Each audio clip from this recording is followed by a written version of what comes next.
Hello and welcome to India Global. I am Ankit Tyagi. Let's quickly take a look at the top stories we are tracking at this moment.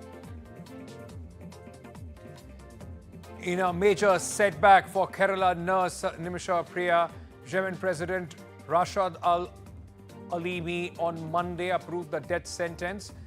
Nimisha Priya, who was convicted of murder, is likely to be executed in a month's time.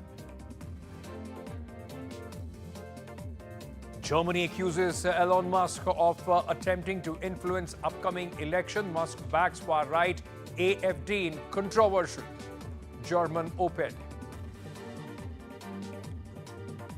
A South Korean court has issued an arrest warrant for impeached suspended President Yoon Suk Yeol over short-lived bid to impose martial law in the country.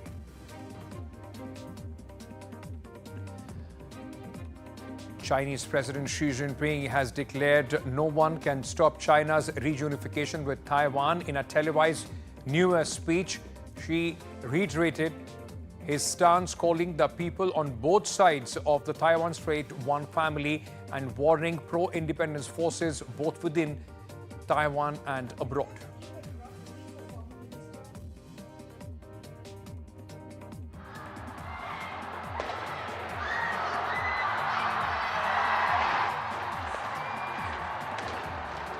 New Zealand becomes first country to ring 2025. New Zealand rings the new year with massive firework display.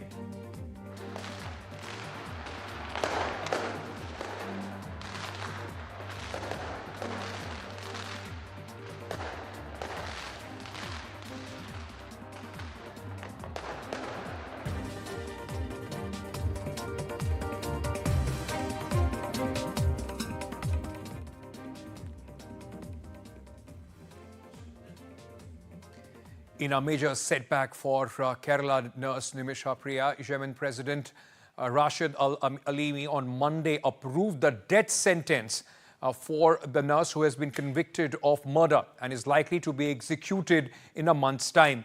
Now, though Nimisha Priya's family was engaged in negotiations with the victim's family to secure a waiver of death penalty, the discussions headed nowhere and, in fact, no results were found. She was convicted for murder of Yemen's national Talal Abdo Mahdi.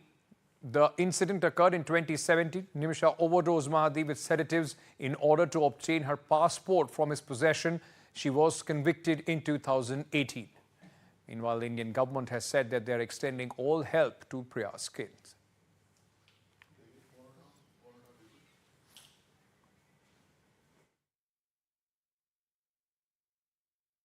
Thank you so much, Mr. Chandran. Are there any legal options left for Nimisha Priya at this point in time? Yeah, of course, there are legal options. Legal options in Yemen, the Sharia law prevails.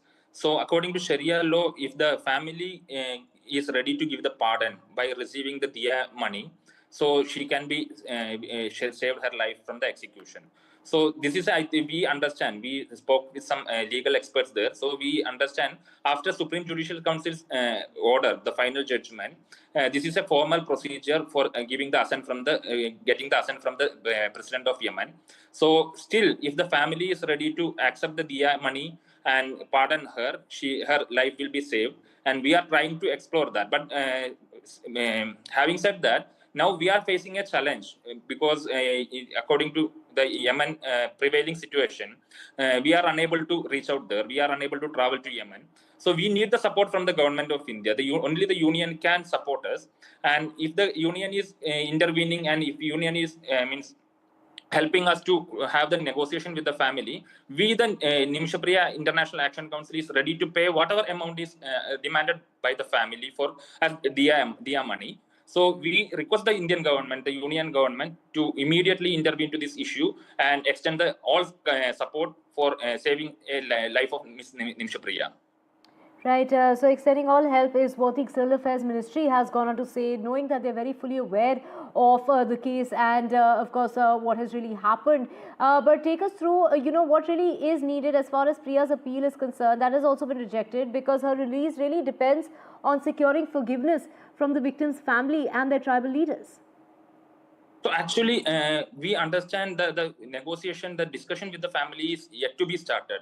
The discussion, the initial discussions were happening with the tribal leaders there. So still the family is not given any kind of assent, or they did not deny to the offer of this diya money. So we will have to explore that option. That is the final option. If the family is ready to accept the diya money and pardon her, then her life will be saved. If the family says no, then there is no other option. So we are hopeful. We are still hopeful. We can approach that's the final option. So the family can be approached, and the family will be taken. They will consider our request. So and for means having this discussion means I have already said. Now the difficulty is the prevailing political situation in Yemen. So none of the Indians are allowed to travel to Yemen as per right now. So we need the Indian mission support there, the Ministry of External Affairs support for having the discussion with the family. And once the family is ready, if they are accepting the diya amount, whatever amount they claims, we are ready to raise that as a public fund, and we will be transferring the amount according to their wish. Right, Mr. Chandran, also, time is of essence here, and time seems to be running out because the execution sentence could be as early as within a month's time, according to media reports. Yeah, exactly. We do understand that. I mean, now the time frame is very limited. So 30 days time is there, and we are in a hurry. We are trying all possible ways, and the stakeholder, the major role can be played by the government of India, the union government, and apart from that, we are trying all the possible ways to taking many individuals or the Indian diasporas on board to resolve this issue. So we are hopeful. We are still hopeful we can save Nimisha Priya's life. Let's go across to my colleague Mohammad Ghazali, who's joining us with more details on this story. Mohammad Ghazali, as the lawyer of Nimisha Priya, was telling us that all eyes are on the government of India for the help. What is the Ministry of External Affairs saying on this? See, as the lawyer also rightly pointed out, there are two issues which has made the entire case very complex. One, no Indian is allowed to travel to Yemen because we don't have any diplomatic cover. Even the Rashmi's, the accused's mother, who is facing the jail, the Indian national from Kerala, the nurse, her mother also managed to travel to Kerala only after the intervention of Delhi High Court. The second is that the External Affairs Ministry was negotiating with her lawyer, who was fighting the case in Yemen, through the diplomatic mission in Saudi Arabia, through the embassy officials in Saudi Arabia, from the Saudi government support. Now, the only critical point is that either you pay the death money, or what we call in Arabic qasas. If you pay that blood money, then only and if the family agrees, then the charges will be dropped and she'll be free from there. But the family has asked for some around 40,000 US dollars, which is actually equal to more than 3 crore Indian currency. The family has not been able to even arrange that kind of money. The standoff started when the lawyer who was fighting the case in Yemen for the victim, even that lawyer also demanded extra money. The money was provided by the Indian embassy in Saudi Arabia, but after that there was a complete standoff between the family of the person who was killed as well as the lawyer who was fighting the case there. It also became very complex because the area where she has been held up, or she is in prison in Sana'a, the capital of Yemen, that comes under the control of Houthis.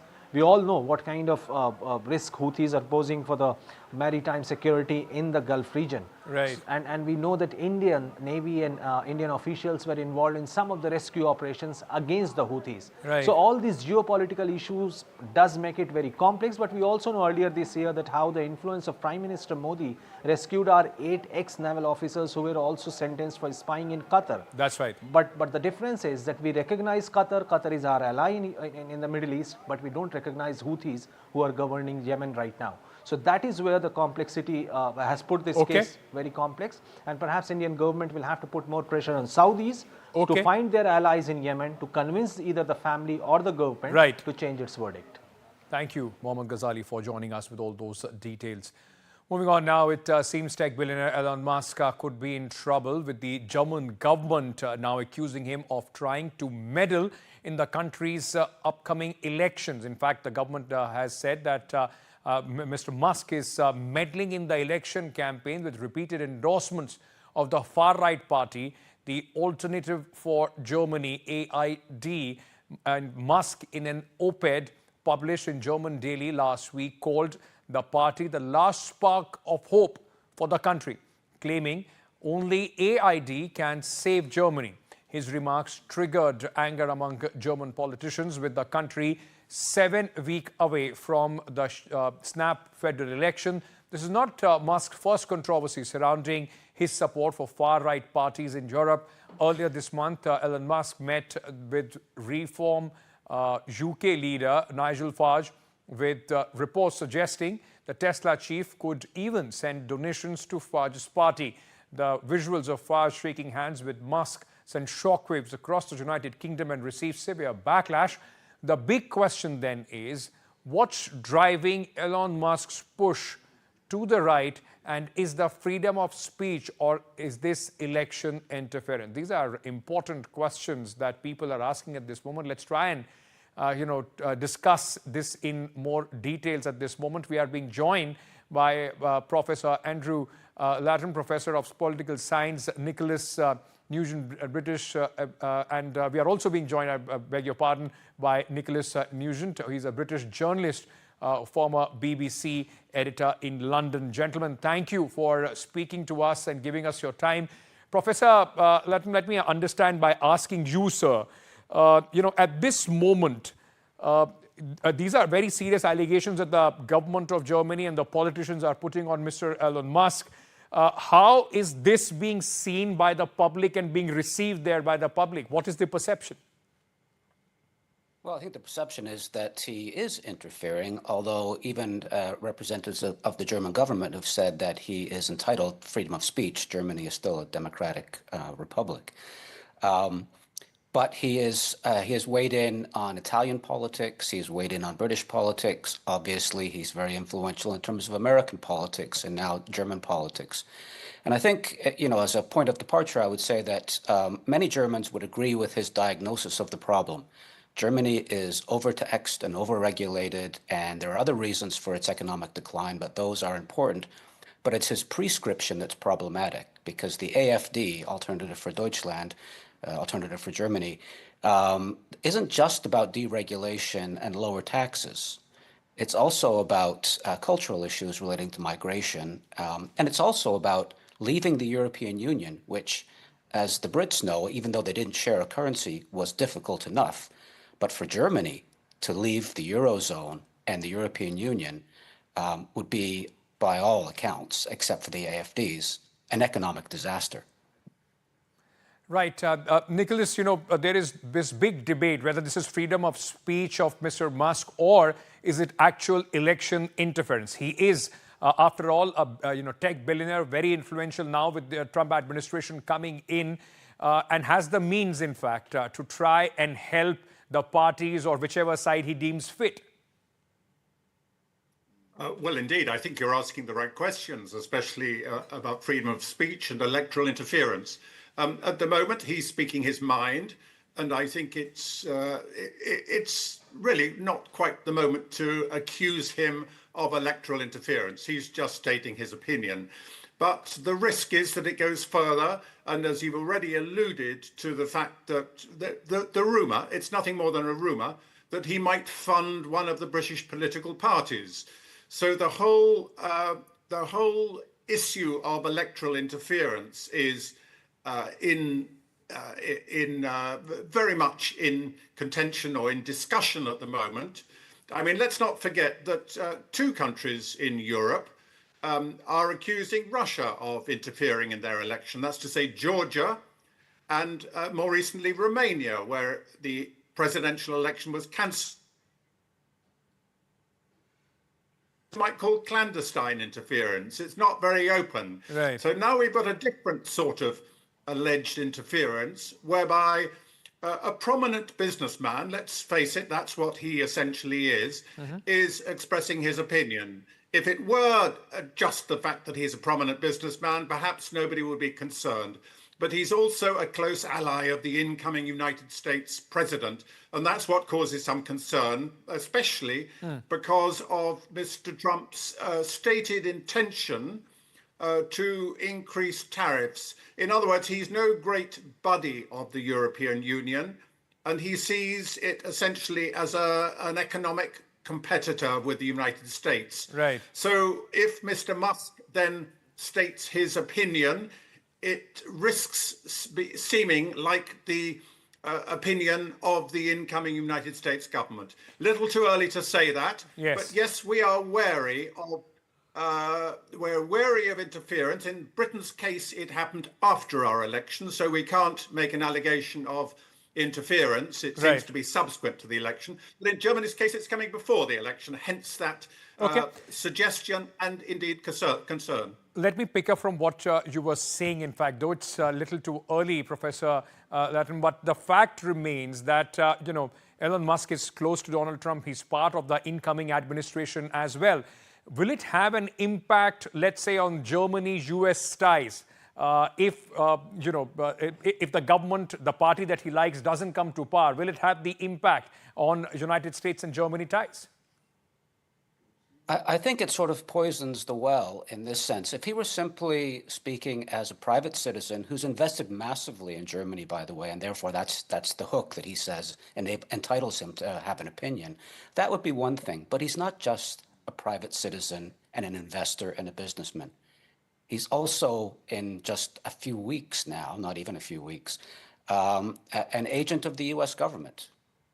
And whatever signals he's sending now has got to be picked up on the European side, the German side in this case in particular, as Donald Trump and the U.S. administration incoming speaking.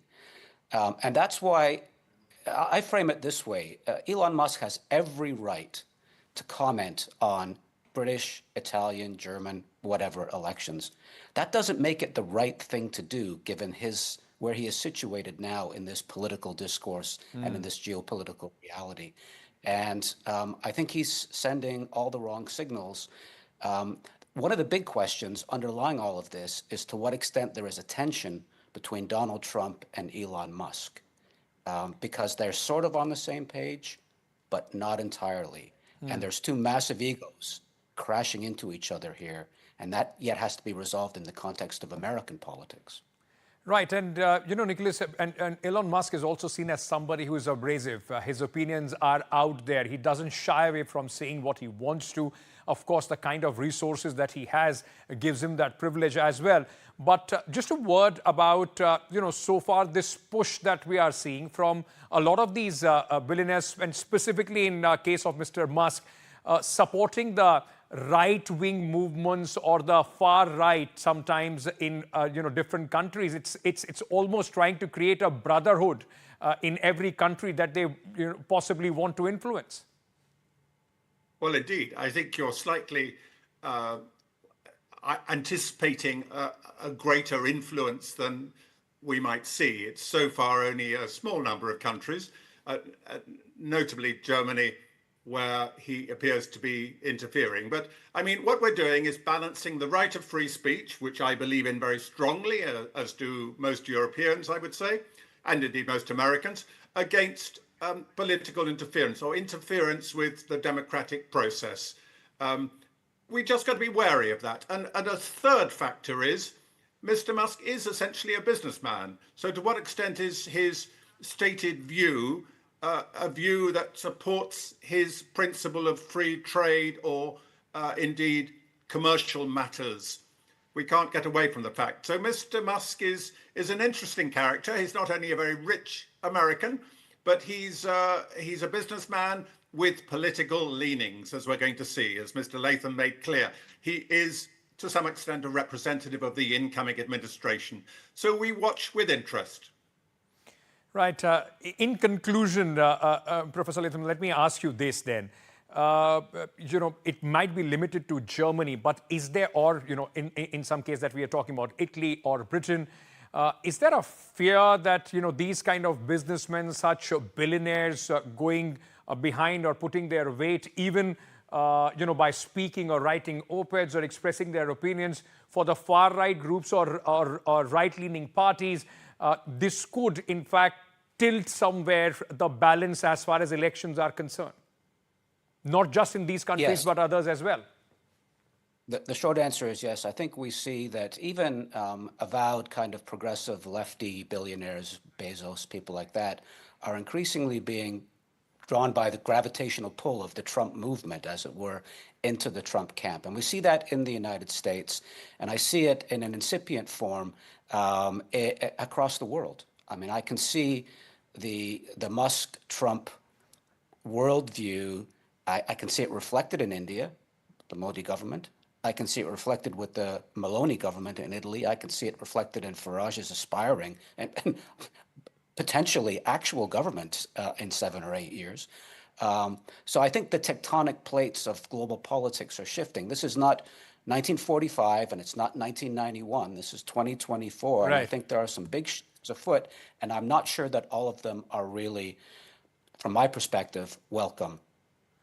Gentlemen, thank you so much for sharing your views here on NDTV World. It's a pleasure speaking to you, but this is a big debate. As our guests were also saying, it's just not one billionaire, in fact, speaking about it. We have seen how in India there have been questions about George Soros in the election interference also being raised vis-a-vis Russia and America. Now, of course, Elon Musk is being accused of the same in Germany as well. With that, we are slipping into a very short break. News and updates on the other side. Stay tuned.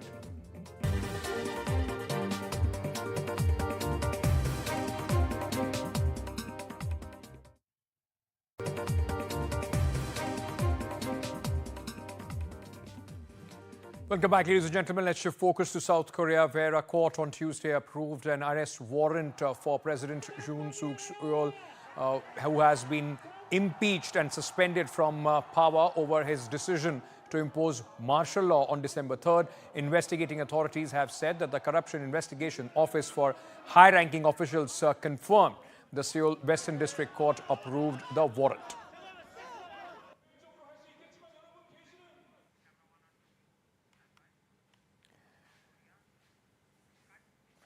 Meanwhile, North Korean leader Kim Jong-un has pledged to strengthen his country's strategic partnership with Russia. In a New Year's letter to President Vladimir Putin, Kim praised the deepened ties between the two countries and expressed willingness to collaborate on new projects. Kim also declared 2025 as the year of victory for Russia, referencing its war against what he called neo-Nazism.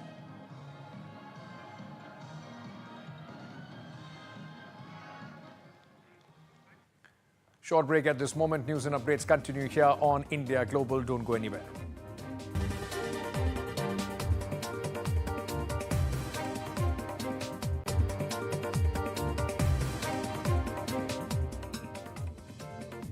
...2024 saw its share of ups and downs, controversies, and of course a lot of sparkle with greatness. Olympics also this year, and many elections. So on the last day of the year 2024, let's give you a roundup of how the year was. 2024 was a year marked by elections around the world. Roughly 70 countries headed to the ballots, with some re-electing incumbent governments and others signaling a desire for change. From Narendra Modi coming back to power for a historic third term to Donald Trump, forceful comeback as the 47th President of the United States of America. Here's a look at a few of the significant elections from around the world.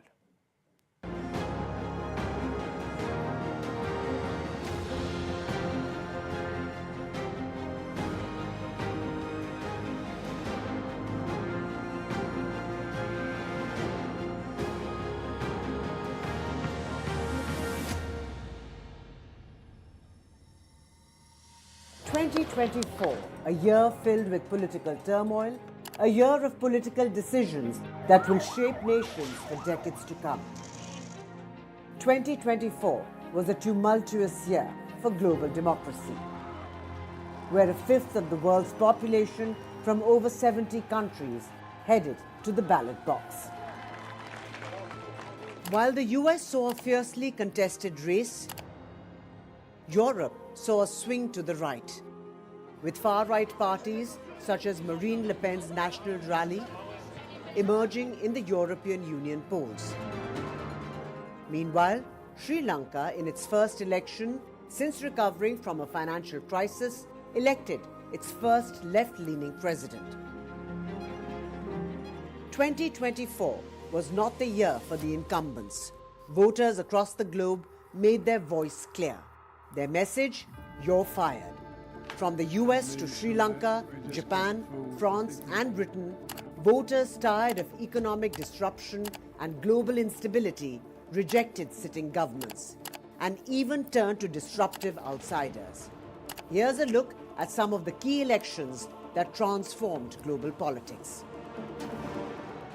Let's start somewhere closer home, with India. India, the largest democracy in the world and the most populous, saw Prime Minister Narendra Modi return to power for a historic third term. With the Bharatiya Janata Party-led NDA coalition securing the majority in the general elections, although with a smaller margin. Meanwhile, regional parties shone on the national stage under the India bloc. Asia saw several other crucial elections. While dynasties influenced some, many rejected the old guard. Pakistan, where despite populist leader Imran Khan being behind bars, his party, the Pakistan Tehreek-e-Insaf, won the most seats in the elections. However, after weeks of turmoil, ultimately the Pakistan Muslim League N formed the government with Shehbaz Sharif as Prime Minister. Yet in a curveball, Sri Lanka picked left-leaning National People's Power leader Anura Kumara Dissanayake as its next president, rejecting all its traditional picks. In Europe, several countries including France and UK saw the far right emerge victorious this election season. June's parliamentary elections in the 27-member European Union saw conservative populists and far-right factions challenging the ruling parties in France and Germany, the bloc's most prominent and influential nations. Meanwhile, UK's July election saw the Conservatives ousted with 14 years in office as the Labour Party swept to power in a landslide. Yet, voter turnout was at a record low in 20 years. Struggling from an economic and healthcare crisis, the country saw an emergence of the hard right party, Reform UK, led by Nigel Farage. In France too, Marine Le Pen's national rally grew stronger, despite not being able to secure a majority. A wave of anti-incumbency also swept Africa. From South Africa to Senegal, Ghana and Botswana, all saw incumbents who have been in power for decades defeated. The most significant amongst them, the collapse of the African National Congress in South Africa. The party, once headed by Nelson Mandela, lost its majority for the first time since the end of apartheid, forcing it into a coalition with opposition parties. Meanwhile, amid wars, both Iran and Russia held polls. Iran, in a surprise move, elected a reformist president, Masoud Pezeshkian, after the death of former President Ibrahim Raisi. While Russian President Putin cemented his tight grip on power with 6 more years. However, the year's most consequential election was yet to come. After a fierce fight against Vice President Kamala Harris on everything from abortion, immigration to the economy, Donald Trump secured a landslide victory in November's US presidential elections, leaving the world on the edge for what the unpredictable America First leader will do in his second term at the White House. From his tariff threats against Canada, Mexico and India, to threatening to buy the Panama Canal and Greenland. Trump has also set the ball going. It seems democracy's bumpy ride will continue well into 2025, with many more incumbents put to the test. From Germany's Olaf Scholz to Canada's Justin Trudeau, all heading to crucial elections where far-right opposition parties are already being favored by the voters. All eyes will be on the voters to see what they decide. Disha Bagchi for NDTV. As 2024 comes to a close, the year was marked by unprecedented levels of war and destruction challenging the geopolitics across the globe. From the Israel-Hamas war in Gaza to the Russian invasion of Ukraine, as well as the civil wars in Sudan and other parts of Africa. The ripple effect of these crises was felt in all arenas of life, from the economy to energy and much more. Take a look at this report, which delves into the wars that have devastated the world in 2024.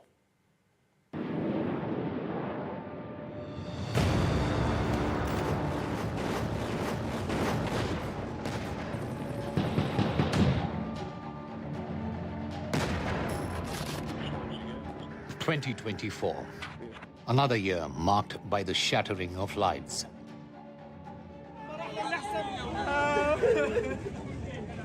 Another year where the echoes of gunfire drown out the laughter of children. A year where the world watched in horror as conflict engulfed nations. From the war in Ukraine to the escalating tensions in the Middle East and beyond, millions were forced to flee their homes with their lives torn apart by violence, fear, and their world at war.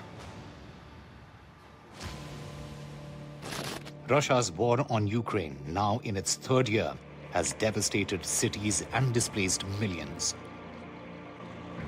The Kremlin's stated goal of halting NATO's eastward expansion continues to inflict widespread destruction. According to the United Nations, civilian casualties have tragically surpassed 12,000, with over 14 million Ukrainians displaced from their homes. The World Bank estimates the war has inflicted over $100 billion in damages to Ukraine's infrastructure.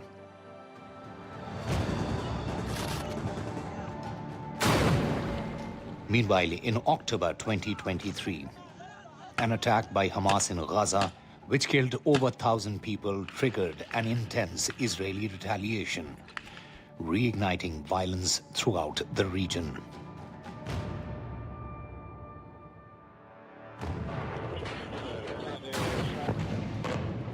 Israel's military operations extended across the region,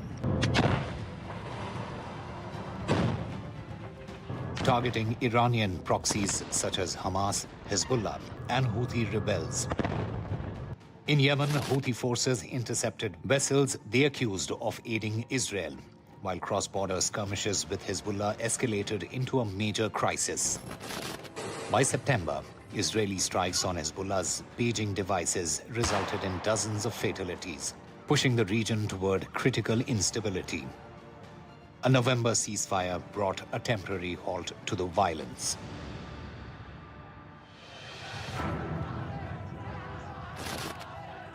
In Syria, rebels mounted rapid offensives, toppling the Iran-backed Assad regime.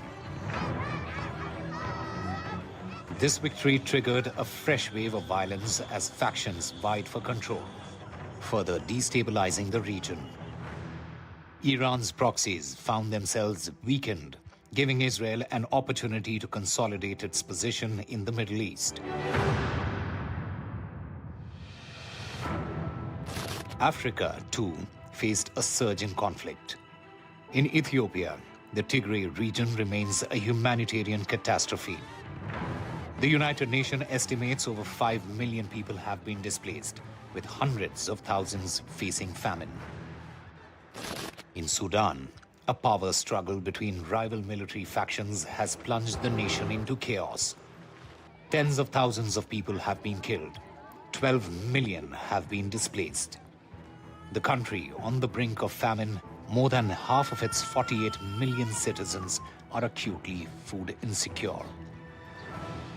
According to the Armed Conflict Location and Event Data, also known as ACLED, the world witnessed over 200,000 fatalities in violent incidents this year alone. Half of these deaths occurred in Ukraine, Palestine, and Myanmar. In the past 2 years, fatalities in Afghanistan have declined. overtaken by rising death tolls in these emerging hotspots. According to Upheld, Palestine, Myanmar, Syria, Mexico, Nigeria, Brazil, Lebanon, Sudan, Cameroon, and Colombia have been categorized as extreme conflict zones. Civilians have borne the brunt of these wars, with an alarming average of 5,500 fatalities per month from targeted violence in 2024. As 2024 draws to a close, without decisive action, the cycle of violence threatens to spiral into new regions. With Rhythm Arcadia, Bureau Report, NDTV World.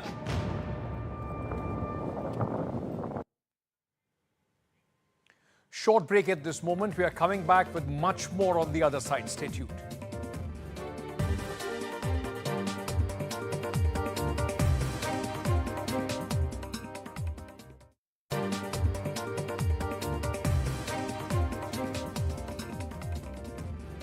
2024 marked a year of upheaval and turmoil in neighboring Bangladesh with the ouster of Prime Minister, long-serving Prime Minister Sheikh Hasina. Now, this has strained the relations between India and Bangladesh as Sheikh Hasina was seen close to the Indian dispensation. Meanwhile, now the new government in Bangladesh asking for extradition of Sheikh Hasina could further strain ties between both the neighbors. This was meant to be Dhaka's decade, when Prime Minister Sheikh Hasina would cement her legacy as the leader who propelled Bangladesh to great heights. But 2024 has brought a dramatic turn. What began with triumph swiftly descended into chaos. In January, Hasina stood victorious. She became Bangladesh's longest-serving Prime Minister after a landslide win over rival Khaleda Zia in the Battle of Begums. Hasina oversaw impressive economic growth, with GDP soaring from $100 billion in 2009 to $460 billion by 2022. But cracks began to show. In June this year, protests erupted after a Supreme Court ruling reinstated a controversial 30% quota for descendants of freedom fighters. What started as peaceful protests quickly turned violent as students demanded merit-based opportunities, clashing with Hasina's supporters. By July, the government's response grew harsher. Tear gas, curfews, and shoot-on-sight orders became routine. The nation teetered on the edge. On 5th of August, Hasina, once untouchable, fled into exile as the violence spiraled out of control. Over 1,500 people, mostly students, were killed in the unrest. What began as a political fight had evolved into a call for sweeping change. As Hasina's power crumbled, the world turned to Nobel laureate Muhammad Yunus, who now leads an interim government. But Yunus's rise has been controversial. In an attempt to rewrite history, the new government moved swiftly to erase Hasina's father, Sheikh Mujibur Rahman, from the nation's memory and its currency. Meanwhile, the international community's concerns grew. Human rights abuses, corruption, economic instability started overshadowing Bangladesh's previous success. The Asian Development Bank slashed its growth forecast, while the World Bank warned that rural households were at risk of falling back into poverty. The violence also deepened. Islamist groups like Jamaat-e-Islami, once sidelined, are now back in power. Attacks on minorities surged, and the arrest of a Hindu monk on sedition charges sent shockwaves across the region, raising alarm bells in New Delhi. In exile, Hasina accused Yunus' government of failing to protect minorities, even suggesting it was complicit in a genocide against Hindus. The most startling shift, however, is Bangladesh's new geopolitical direction. After decades of tension, Bangladesh is drawing closer to Pakistan. The two nations have resumed trade, reopened flights, and are now considering joint naval drills. The 2025 visit by Pakistan's Joint Chief of Staff to Dhaka, the first in over 50 years, has sent shockwaves across South Asia. For India, this is a major red flag. As military ties between Bangladesh and Pakistan grow, the balance of power in the region is now at risk. As the year comes to a close, all eyes are on Muhammad Yunus. Will he indeed conduct elections and lead Bangladesh back to democracy? Will the country survive 2025, or will it be another dark chapter in the country's history? Arjun Samar Mahendran for NDTV World. While India entered 2024 with ties with Canada on the rocks, relationship between both the countries took a sharp nosedive in the second half of the year after Ottawa linked several Indian diplomats, including the High Commissioner Sanjay Verma, to murder of Khalistani separatist Hardeep Singh Nijjar. Take a look at the rocky relations between India and Canada.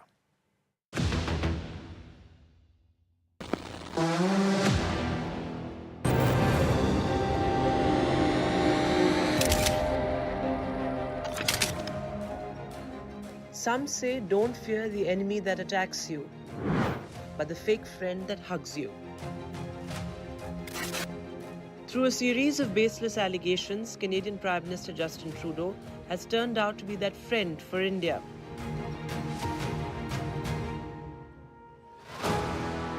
India-Canada relations were already in a downward spiral when the Trudeau government came out with something that shook the foundations of the bilateral relations. A lot of questions, and we are following. In October, the Trudeau government named the then Indian High Commissioner to Canada, Sanjay Kumar Verma, and several other diplomats as persons of interest in the investigation into the killing of Khalistani terrorist Hardeep Singh Nijjar.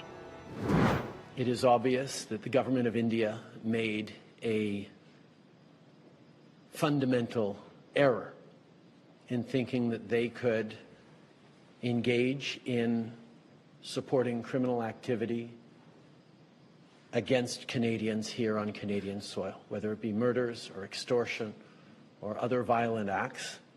No country, particularly not a democracy that upholds the rule of law, can accept this fundamental violation of its sovereignty. Rejecting the claims, India said that Trudeau's hostility to India has long been in evidence, and his government has consciously provided space to violent extremists and terrorists to harass, threaten and intimidate Indian diplomats and community leaders in Canada.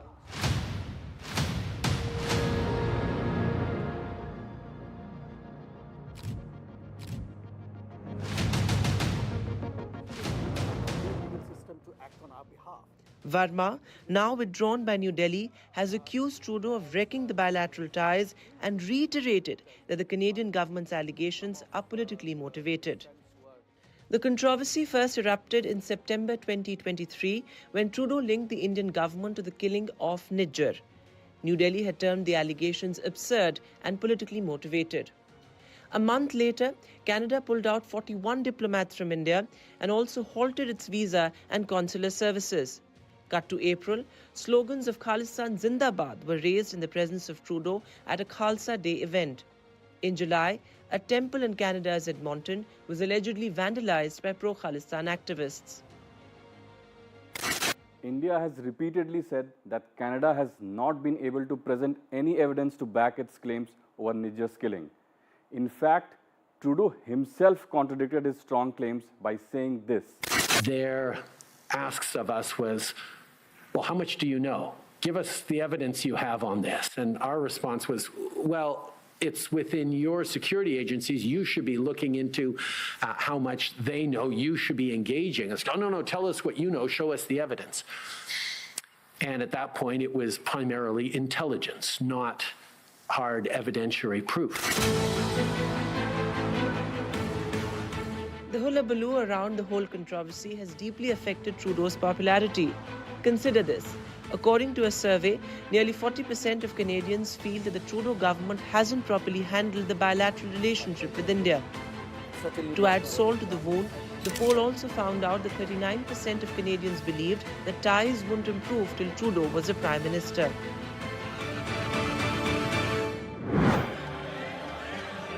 international diplomacy is not the only frontier where Trudeau seems to be struggling, as he's faltering inside his own territory as well.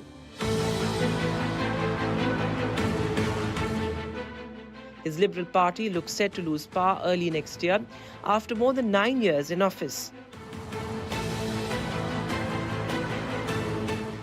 The Prime Minister is under increasing pressure from dozens of his own legislators to step down and let someone else take over. Voter fatigue as well as anger over higher prices and a housing crisis seem to be driving the discontent towards the embattled leader. Trouble from within the party came to the fore when his deputy and the then finance minister resigned this month, citing differences in opinion over fiscal policies. That's not all. There's also a Donald Trump factor in the mix, as the incoming US president has threatened to slap 25% tariffs on all goods imported from Canada unless the country stops illegal immigration into the country.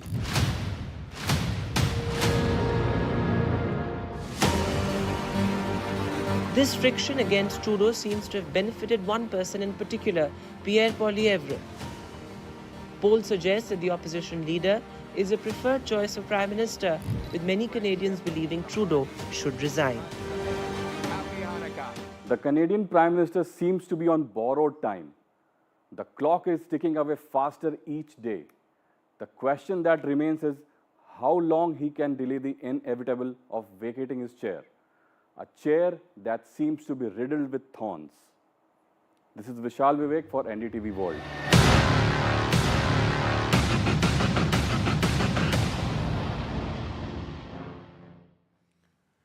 That's all the time that we have in 2024. We'll see you in 2025 from the entire team of India Global. Happy New Year.